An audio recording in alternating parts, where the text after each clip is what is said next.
Cell barrier channel में आप सबका स्वागत करता हूं। तो आज हम कंक्रीट टेक्नोलॉजी के लेक्चर 5 में लेसन 2 इंग्रेडिएंट्स ऑफ कंक्रीट के बारे में चर्चा करेंगे। तो इसके पहले लेक्चर में हमने सीमेंट के स्थलीय परीक्षण यानी फील्ड टेस्ट के बारे में जान लिया था। आज हम सीमेंट के प्रयोगशाला परीक्षण लेबोरेटरी टेस्ट फॉर सीमेंट के बारे में जानेंगे। तो प्रयोगशाला परीक्षण के अंतर्गत निम्न परीक्षणों का अध्ययन करते हैं। परीक्षण तो बहुत हैं, लेकिन जो सिलेबस में है उन परीक्षणों का हम अध्ययन करेंगे। तो हम सबसे पहले जानते हैं प्रयोगशाला परीक्षण होता क्या है। प्रयोगशाला परीक्षण वह होता है जो प्रयोगशाला में किया जाता है। और स्थलीय परीक्षण क्या होता है? स्थलीय परीक्षण वह होता है जो साइड पे किया जाता है। इसे साइड में किया जाता है या भौतिक रूप से ही कर लिया जाता है, जैसे छूकर, देखकर और दबाकर। इस प्रकार हम उसका स्थलीय परीक्षण कर सकते हैं। अब हम सीमेंट के प्रयोगशाला परीक्षण का विस्तार से जानेंगे। तो हम सबसे पहले सूक्ष्मता परीक्षण के बारे में, फाइनेस टेस्ट के बारे में जानेंगे।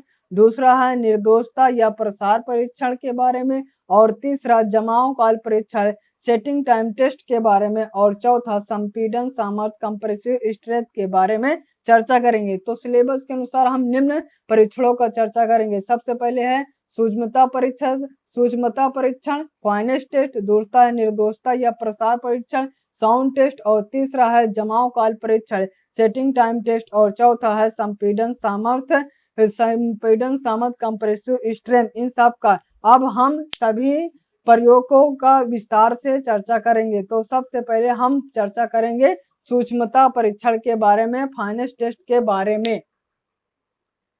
तो सबसे पहले प्रयोगशाला परीक्षण में सूक्ष्मता परीक्षण, फाइनेस टेस्ट के बारे में चर्चा करेंगे। आइए बात करते हैं कि सूक्ष्मता परीक्षण, फाइनेस टेस्ट क्या होता है। तो यह परीक्षण सीमेंट की पिसाई महीनपन का स्तर ज्ञात करने के लिए किया जाता है। किसके लिए? महीनपन का स्तर ज्ञात करने के लिए, यानी कितना वो महीन है। हम जानते हैं कि कोई भी सीमेंट जितना ज्यादा महीन होगा उतना ही ज्यादा उसकी सामर्थ्य होगी और बाइंडिंग मटेरियल भी ज्यादा होगी और उसका सुगठ बनाने में आसानी होगी और जल अनुपात भी करने में ज्यादा दिक्कत नहीं होगी। तो उसका इसलिए हम परीक्षण करते हैं कि महीन होना चाहिए हमारी सीमेंट। तो अब हम बात करते हैं कि सूक्ष्मता परीक्षण कैसे किया जाता है। तो आइए हम बात करते हैं। तो सूक्ष्मता परीक्षण के लिए हम 100 ग्राम सीमेंट को आईएस चालनी 90 माइक्रोन से 15 मिनट तक छाना जाता है। चालनी पर रुका हुआ अवशेष कुल भार का 10% से अधिक नहीं होना चाहिए। तो क्या करना चाहिए? सूक्ष्मता परीक्षण के लिए 100 ग्राम, कितना? 100 ग्राम सीमेंट, 100 ग्राम सीमेंट लेना चाहिए। इस सीमेंट को आईएस चालनी 90 माइक्रोन, कितने? 90 माइक्रोन को 90 माइक्रोन में 15 मिनट तक छानना चाहिए। चालनी पे रुका अवशेष 10% से अधिक नहीं होना चाहिए तथा 90% नीचे गिर जाना चाहिए तथा 10% ऊपर होना चाहिए। यदि 10% से ज्यादा ऊपर अवशेष रह जाता है तो हम जानते हैं कि सीमेंट कम महीन है, और सीमेंट कम महीन रहेगी तो उससे बाइंडिंग नहीं बनेगा और मजबूत नहीं होगी और सामर्थ्य नहीं होती। तो इस प्रकार हमने सूक्ष्मता परीक्षण, फाइनेस टेस्ट के बारे में जाना। यह परीक्षण क्यों किया जाता है? यह परीक्षण महीन, पता कितना महीन है इसका पता लगने के लिए किया जाता है। कैसे किया जाता है? तो इसके लिए 100 ग्राम सीमेंट लो और 90 माइक्रोन वाली चालनी में छानो 15 मिनट तक और 10% ऊपर भाग रहना चाहिए तथा 90% भाग नीचे होना चाहिए। यदि 10% से ज्यादा है तो वो कम महीन है, यदि 10% तक है तो फिर मान लीजिए कि वो सही सीमेंट है। अब हम बात करेंगे दूसरे परीक्षण के बारे में, निर्दोषता परीक्षण में। सीमेंट के प्रयोगशाला परीक्षण, लेबोरेटरी टेस्ट फॉर सीमेंट के दूसरे परीक्षण में है निर्दोषता परीक्षण, साउंडनेस टेस्ट। क्या दूसरा है? निर्दोषता परीक्षण, साउंडनेस टेस्ट के बारे में चर्चा करेंगे। तो यह परीक्षण सीमेंट में उपस्थित चूना और मैग्नीशिया का पता लगाया जाता है। यह परीक्षण इसलिए किया जाता है क्योंकि चूना और मैग्नीशिया की अधिक मात्रा में संरचना में दरारें पड़ जाती है। तो हम जानते हैं कि आखिर ये परीक्षण क्यों किया जाता है। यह परीक्षण चूना और मैग्नीशिया का पता लगाने के लिए किया जाता है। क्यों पता लगाया जाता है? क्योंकि यदि इसकी अधिक मात्रा रहेगी तो संरचना में दरारें पड़ जाती है। इसलिए किया जाता है क्योंकि इसकी अधिक मात्रा हो जाएगी तो संरचना में दरारें पड़ जाती हैं। तो अब हम बात करेंगे निर्दोषता परीक्षण कैसे किया जाता है। निर्दोषता परीक्षण कैसे किया जाता है? तो निर्दोषता परीक्षण के लिए ली चैटलियर उपकरण निर्दोषता परीक्षण के लिए ली चैटलियर उपकरण से किया जाता है। परीक्षण करने के लिए उपकरण के सांचे में सीमेंट पेस्ट भरकर 24 घंटे पानी 27 से 32 डिग्री सेल्सियस में रखकर फिर 1 घंटा तक उबले पानी में रखकर दोनों अवस्थाओं में सूचकों के मध्य दूरी ठंडा होने पर नाप ली जाती है। दोनों दूरियों का अंतर ही प्रसार दर्शाता है। साधारण सीमेंट के लिए यह प्रसार 10 mm से अधिक नहीं होना चाहिए। तो अब हम समझाते हैं। तो सबसे पहले क्या होता है, निर्दोष परीक्षण करने के लिए ली चैटलियर उपकरण लिया जाता है। ठीक है, ली चैटलियर उपकरण लिया जाता है। फिर इस उपकरण में सांचा होता है। सांचा में सीमेंट का पेस्ट भरकर पहले का लिया जाता है ली चैटलियर उपकरण में किया जाता है। ली चैटलियर में जो उपकरण सांचा होता है उसमें सीमेंट का पेस्ट भरकर 24 घंटे ठंडे पानी जिसका ताप 27 से 32 डिग्री सेल्सियस होना चाहिए। पहले इस पेस्ट को इसमें रखते हैं 24 घंटे ठंडे पानी में, फिर 1 घंटा गर्म पानी में रखते हैं। 1 घंटा गर्म पानी में रखते हैं तो इसमें से जो सिकुड़न होती है, क्योंकि जब ठंडा पानी रहेगा तो सीमेंट में सिकुड़न आएगा, सिकुड़न में नाप लेते हैं और जब गर्म पानी में रखते हैं तो उसमें प्रसार होगा तो उसका माप लेते हैं। तो दोनों का अंतर 10 mm से ज्यादा नहीं होना चाहिए। 10 mm से ज्यादा नहीं होना चाहिए। दोनों दूरियों का अंतर ही प्रसार दर्शाता है।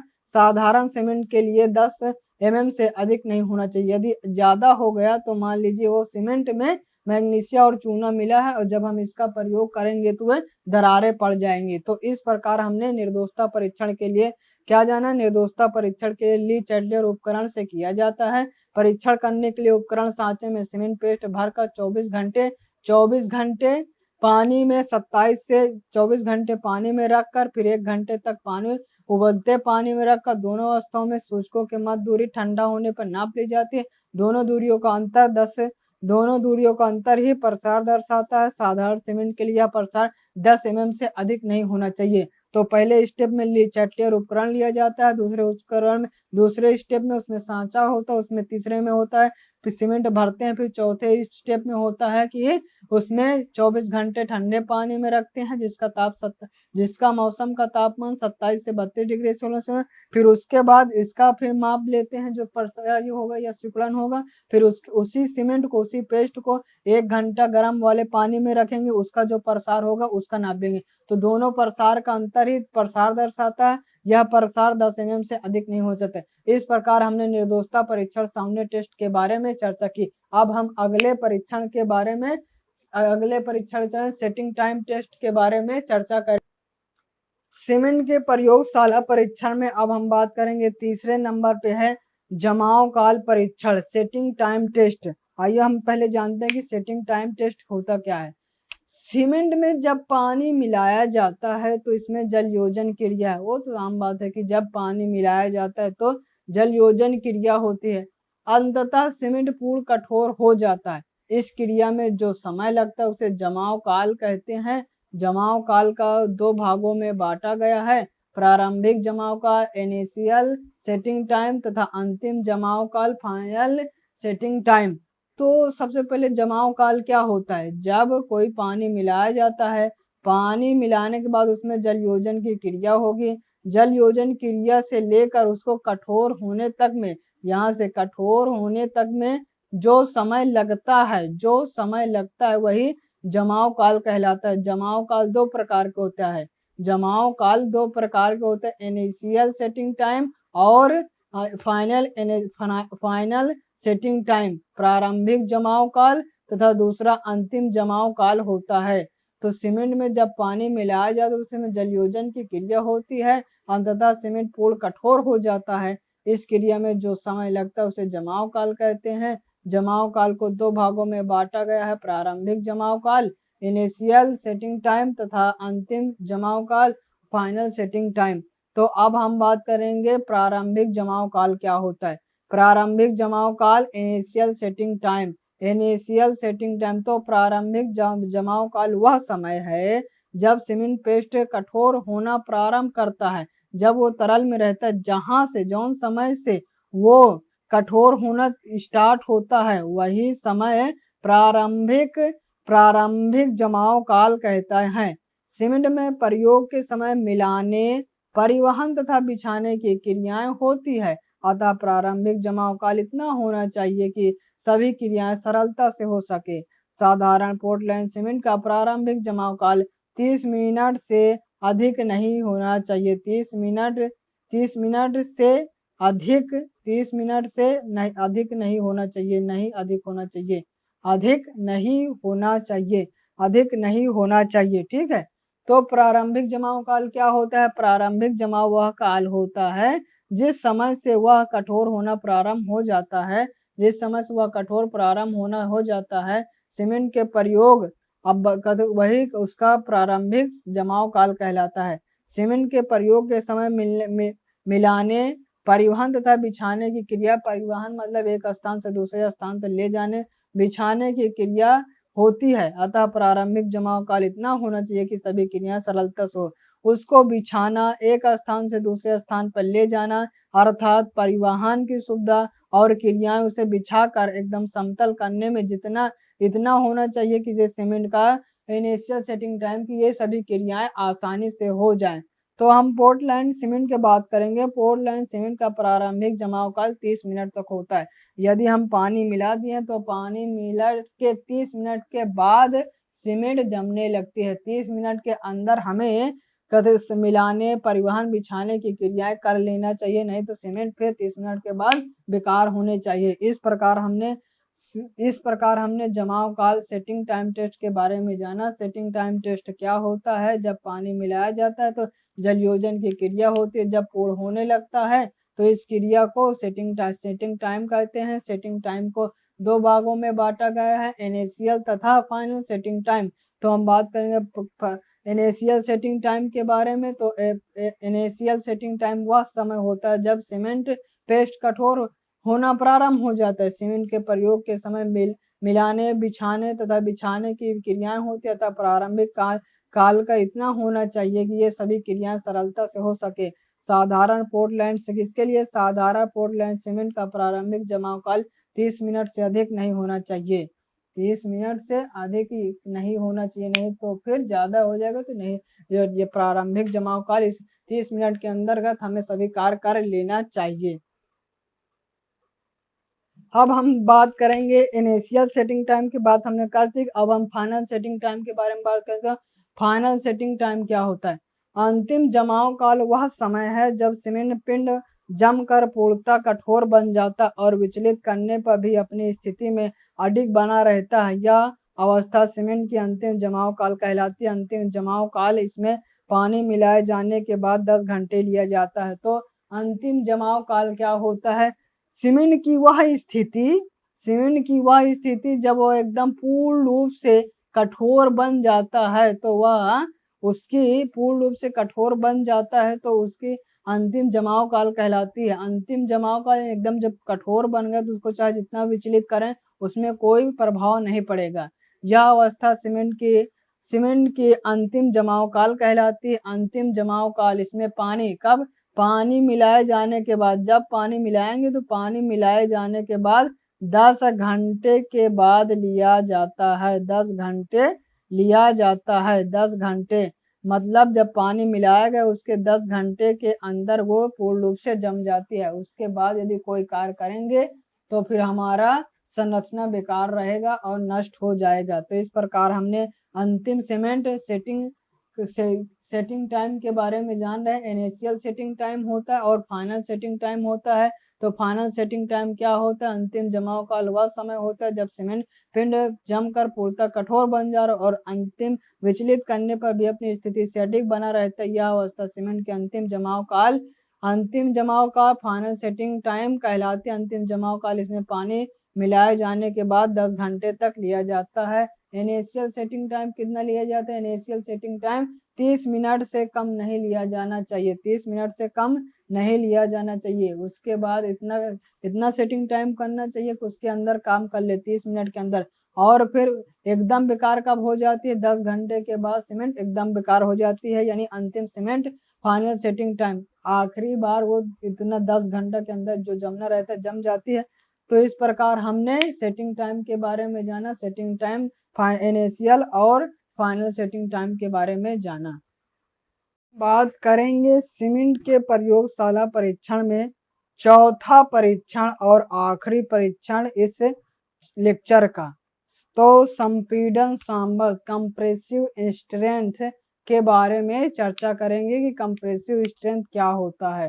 तो संपीड़न सामर्थ्य ज्ञात करने के लिए सीमेंट के मानक बालू के साथ 1:3 का मिश्रण बनाकर 7.06 सेंटीमीटर या फिर 70.6 mm माप के घन तैयार किए जाते हैं, जिनको संपीड़न सामर्थ्य मापन मशीन में 3 व 7 दिन की तराई के पश्चात मशीन में रखकर और ऊपरी दाब 35 न्यूटन प्रति मीटर स्क्वायर प्रति मिनट डालकर विघटित किया जाता है। जिस भार पर घन टूट जाए उसे घन का क्षेत्रफल से भाग देकर संपीड़न सामर्थ्य ज्ञात करते हैं। 3 दिन की जांच पर 16 न्यूटन प्रति mm स्क्वायर तथा 7 दिन की जांच पर 22 न्यूटन प्रति mm स्क्वायर होना चाहिए। तो अब हम समझते हैं संपीड़न सामर्थ्य क्या होता है। तो संपीड़न सामर्थ्य ज्ञात करने के लिए सबसे पहले क्या करते हैं?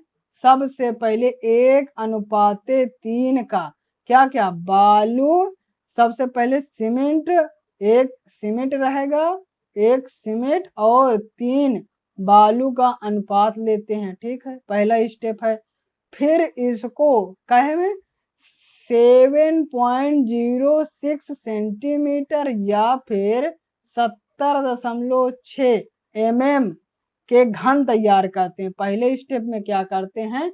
पहले स्टेप में 1:3 सीमेंट और बालू का मिश्रण ले लेते हैं। ठीक है, इस मिश्रण को 7.06 सेंटीमीटर या फिर 70.6 mm के घन तैयार कर लेते हैं। ठीक है, फिर क्या करना है? इनको संपीड़न सामर्थ्य में 3 व 7 दिन इनको तराई, पहले जब घन बना लिए तो घन बनाने के बाद 3 व 7 दिन 3 एवं 7 दिन की तराई करते हैं। ठीक है, तराई करने के पश्चात संपीड़न सामर्थ्य मशीन में पश्चात मशीन में रखकर ऊपरी दाब, मशीन में रखकर ऊपरी दाब कितना? 35 न्यूटन प्रति mm स्क्वायर प्रति मिनट, 35 न्यूटन प्रति mm स्क्वायर प्रति मिनट। इतने दाब से 1 मिनट में इतना दाब लगाकर विघटित किया जाता है, यानी दबाया जाता है।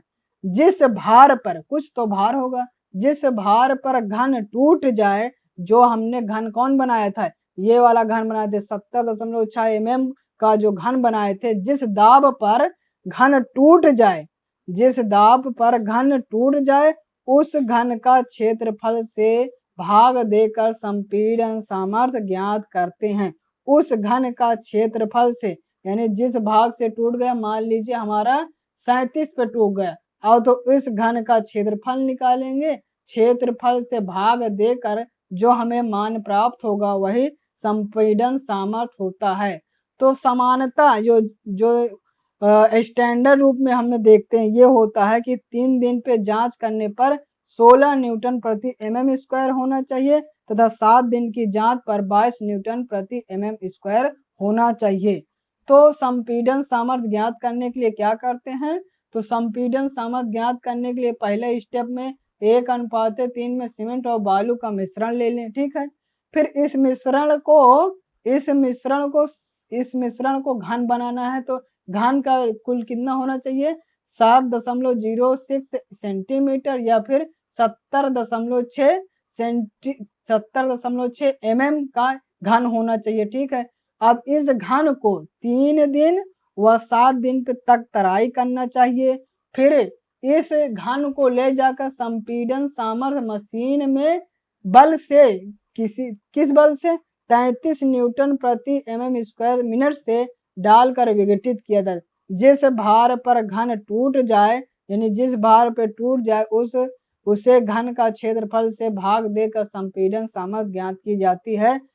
तो आज हमने सीमेंट के प्रयोगशाला परीक्षण के बारे में चर्चा की। हमने 4 परीक्षण चर्चा की। पहला है साउंडनेस, फिर फाइनेस, फिर सेटिंग टाइम, फिर उसके बाद कंप्रेसिव स्ट्रेंथ।